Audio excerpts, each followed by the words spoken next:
మహాబబులోను, నూతన యెరూషలేము. ఈ చివరి దినాల్లో ఉన్న ప్రజలు ఏదో ఒక పట్టణాన్ని సంబంధితులు. ఏదో ఒక పట్టణంలో వాళ్ళు వాళ్ళ యొక్క విశ్వాస జీవితం గడుపుతుంటారు. అంటే మహాబబులోన్లోనైనా ఉండాలి, ఉంటే నూతన యెరూషలేములోనైనా ఉండాలి.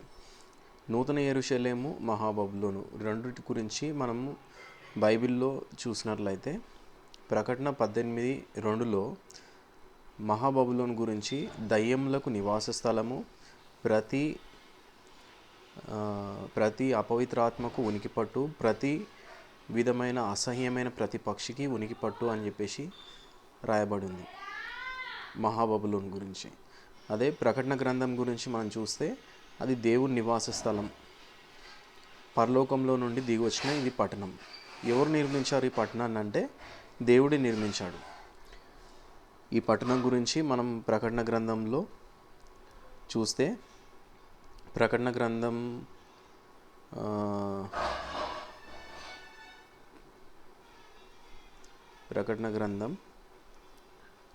21వ అధ్యాయంలో చూస్తే ఇక్కడ 21వ అధ్యాయం 3వ వచనంలో అప్పుడు ఇదిగో దేవుని నివాసం మనుషులతో కూడా ఉన్నది, ఆయన వారితో కూడా కాపురముండును అని చెప్పేసి ఉంది. దేవుని నివాసం ఏంటంటే నేను నూతనమైన యెరూషలేమును, ఆ పరిశుద్ధ పట్టణం తన భర్త కొరకు అలంకరింపబడిన పెళ్లి కుమార్తె వలె సిద్ధపడి పరలోకమందున్న దేవుని యొద్ద నుండి దిగొచ్చుట చూస్తిని. దేవుని యొక్క నివాసం ఏంటంటే నూతన యెరూషలేం. ఈ నూతన యెరూషలేం అనేది దేవుని యొక్క నివాస స్థలం.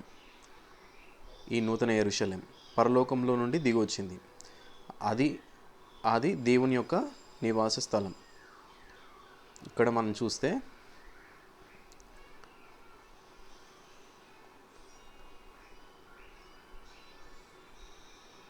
దేవుని యొక్క నివాస స్థలం పరలోకంలో నుండి దిగి వచ్చిన దేవుని యొక్క నివాస స్థలం నూతన యెరూషలేం.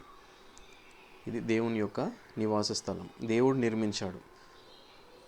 అయితే మహాబబులోనేమో దయ్యం యొక్క నివాస స్థలము, నూతన యెరూషలేము దేవుని యొక్క నివాస స్థలం.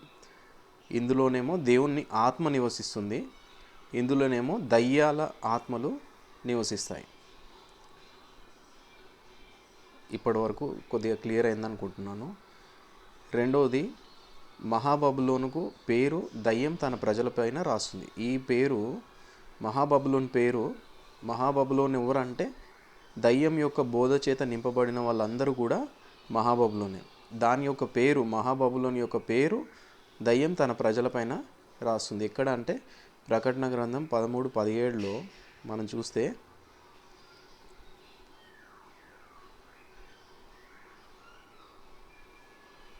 ఆ ముద్ర అనగా ఆ మృగం పేరైనను దాని పేరిట సంఖ్య అయినను గలవాడు తప్ప క్రయ విక్రయములు చేయుటకు మరి ఎవనికిని అధికారం లేకున్నట్లు అది వారిని బలవంతం చేయుచున్నది. ఇక్కడ మనం చూస్తే ఏంటంటే మృగం పేరైనను దాని పేరిట సంఖ్య అయినను.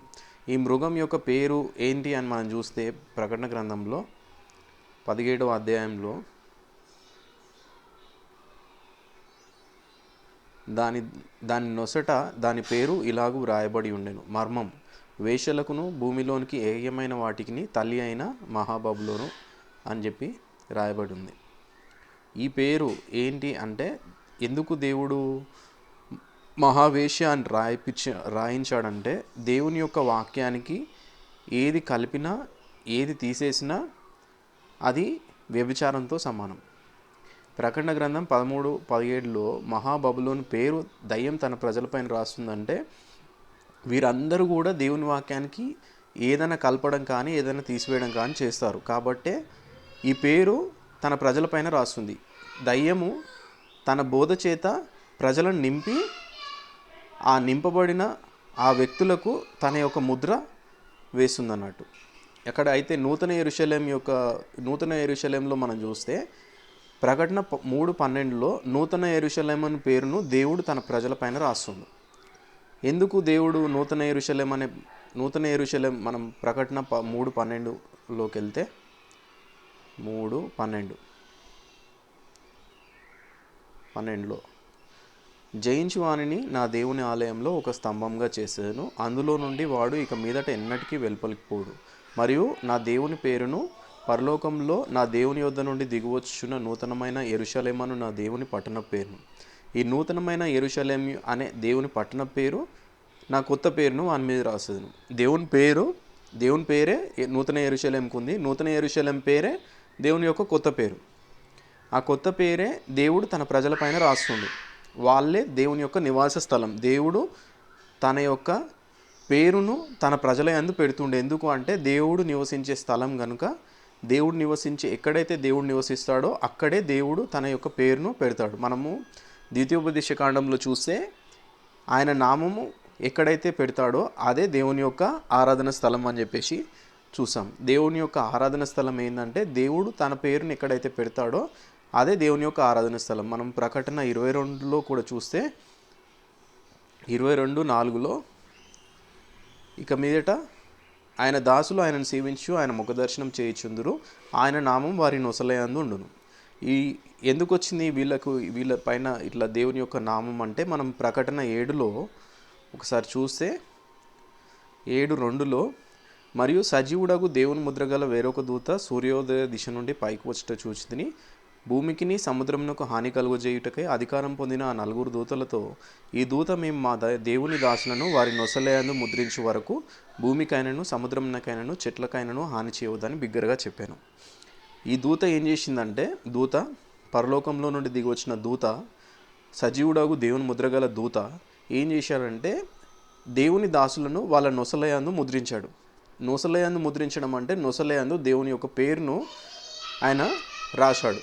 దేవుని యొక్క పేరును ఆయన అదే పేరు కలిగి ఉండు. సజీవుడగు దేవుని ముద్రగల వేరొక దూత ఆయన కూడా అదే పేరు కలిగి ఉండు. వీళ్ళకి రాసింది కూడా అదే పేరు వాళ్ళ నొసలయందు. ఇప్పుడు దేవుని బోధ చేత నింపబడిన వాళ్ళకు దేవుడు నూతన యెరూషలేం యొక్క పేరును రాసిండు. దయ్యం యొక్క బోధ చేత నింపబడిన వాళ్ళకు దయ్యం ఏం చేసిందంటే దయ్యం యొక్క పేరును, దాని యొక్క నెంబర్ను రాసింది. అయితే ఈ మహాబబులోన్ అనేది దయ్యం యొక్క బోధ చేత నిండిన పట్టణం. అందుకే దాని యొక్క సీల్ ఏంటంటే దయ్యం పేరే దానిపైన ఉండడం. ఇదేంటంటే దేవుని యొక్క బోధ చేత నింపబడిన పట్టణం. అందుకే దేవుని బోధతో నిండిన పట్టణం కాబట్టి దేవుని పేరు దీనిపైన ఉంది. ఈ మహాబబులోను క్రీస్తు విరోధి యొక్క వధువు. నూతన యెరూషలేం క్రీస్తు యొక్క వధువు. ఇది దేవుని చేత మహాబబులోన్ అనేది దేవుని చేత శపించబడిన పట్టణం.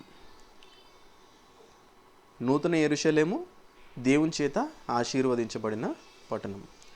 ప్రకటన 13:8లో మనం చూస్తే గొర్రెపిల్ల జీవగ్రంథంలో వ్రాయబడని వారందరినీ కూడా మోసగిస్తుంది.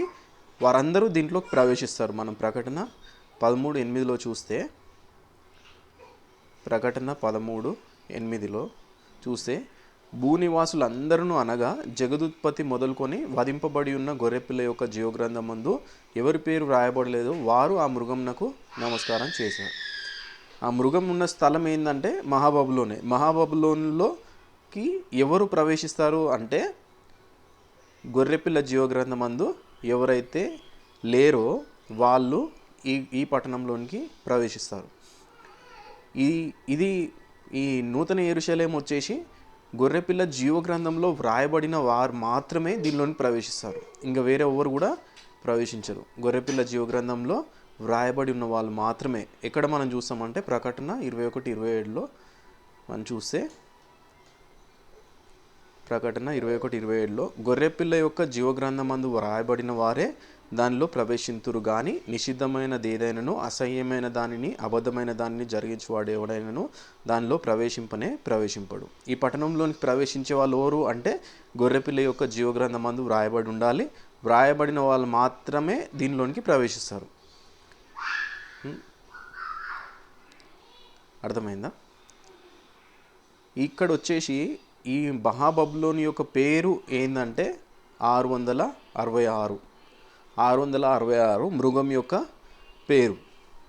యొక్క పేరు. బుద్ధిగలవాడు మృగం యొక్క సంఖ్యను లెక్కింపనిమ్ము అని చెప్పి దేవుడు చెప్పిండు. కాబట్టి 666 అనేది మృగం యొక్క పేరు, మృగం యొక్క పేరు యొక్క నెంబర్.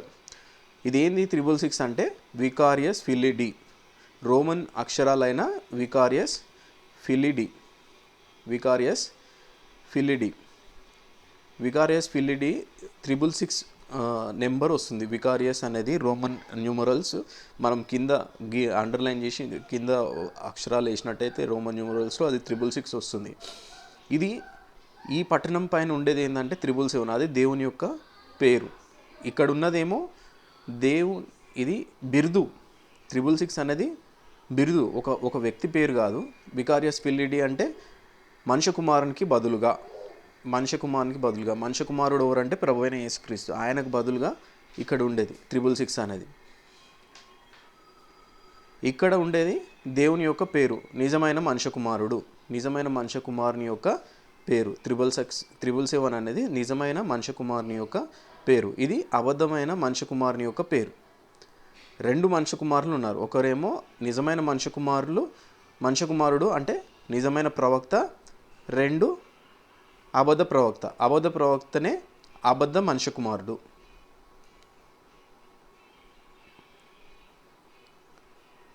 ఇక్కడ మనం ఇంకోటి చూస్తే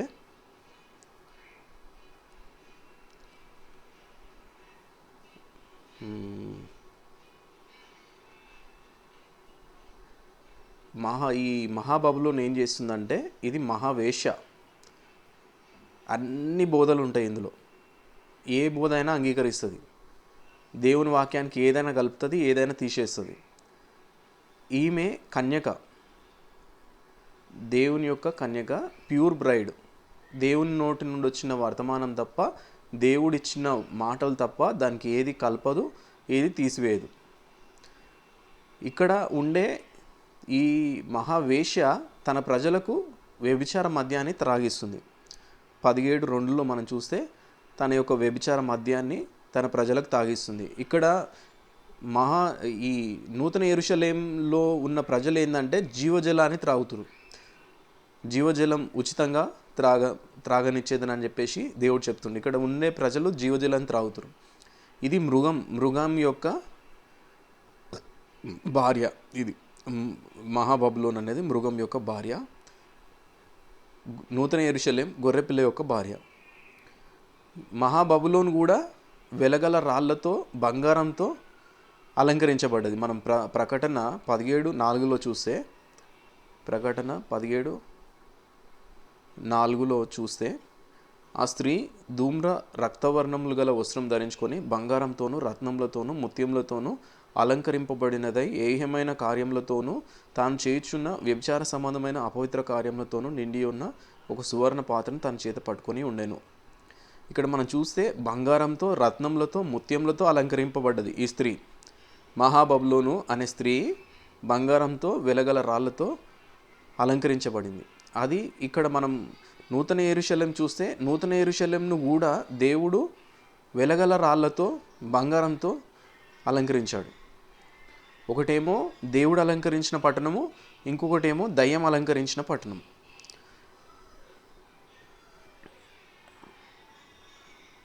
ఇక్కడ చూస్తే మనం ఆ పట్టణం ప్రాకారం 12 పునాదులు గలది. ఆ పునాదులు పైన గొర్రెపిల్ల యొక్క 12 అపోస్తుల పేర్లు కనబడిను. ఆ పట్టణం దాని గుమ్మములు ప్రాకారం కొలుచుటకై. ఇక్కడ మనం చూస్తే ఆ పట్టణం సూర్యకాంతంతో కట్టబడెను. పట్టణం స్వచ్ఛమగు స్ఫటికమైన సమానమైన శుద్ధ సువర్ణంగా ఉన్నది. ఆ పట్టణం ప్రాకారం పునాదులు అమూల్యమైన నానావిధ రత్నములతో అలంకరింపబడి ఉండెను. మొదటి పునాది సూర్యకాంతప్రాయి, రెండవది నీలం, మూడవది ఎనుమరాయి, నాలుగవది పచ్చ, ఐదవది వైడూర్యం, ఆరవది కెంపు, ఏడవది సువర్ణం. ఇలా అన్ని రాళ్ల చేత, వెలగల రాళ్ల చేత నూతన యెరూషలేమును దేవుడు అలంకరించాడు. ఇక్కడ మహాబబులోనేమో దయ్యం అలంకరించింది వెలగల రాళ్లతో. నూతన యెరూషలేమును దేవుడు అలంకరించిండు వెలగల రాళ్లతో. 2 పరిచర్యలను మనం చూస్తున్నాం. ఇక్కడ దేవుని యొక్క పరిచర్య, దేవుడు నిర్మించిన పట్టణము, దేవుని యొక్క పరిచర్య. దయ్యం నిర్మించిన పట్టణము, దయ్యం యొక్క పరిచర్య. ఇక్కడ అపోస్తులు వేసిన పునాది పైన అపోస్తుల యొక్క 12 మహాబబులోన్, నూతన యెరూషలేమేమో అపోస్తులు వేసిన పరిచర్య పైన అపోస్తుల యొక్క పన్నెండుగురు అపోస్తుల యొక్క పేర్లు ఈ పట్టణం యొక్క పునాదుల పైన ఉన్నాయి. ఈ పట్టణం యొక్క పునాదుల రాళ్ళు పునాది ఎవరు అంటే అపోస్తుల యొక్క పునాదుల పైన ఈ పట్టణం నిర్మించబడ్డది. ఈ పట్టణం నిర్మించబడింది ఏమో దయ్యం యొక్క బోధ చేత. దయ్యం నిర్మించింది ఈ పట్టణాన్ని. దయ్యం యొక్క బోధకులు ఈ పట్టణాన్ని నిర్మించారు. ఇది గొప్ప పట్టణం. అంటే దేవుని యొక్క జ్ఞానం చేత కాకుండా, మహాబబులోన్ అనేది దేవుని యొక్క జ్ఞానం చేత కాకుండా మనుషుని యొక్క జ్ఞానం చేత, మనుషుని యొక్క తెలివి చేత వాక్యాన్ని అనువదించడం ద్వారా నిర్మించబడింది ఈ పట్టణం. ఇది పరిశుద్ధ పట్టణం. ఇది పరిశుద్ధ పట్టణం.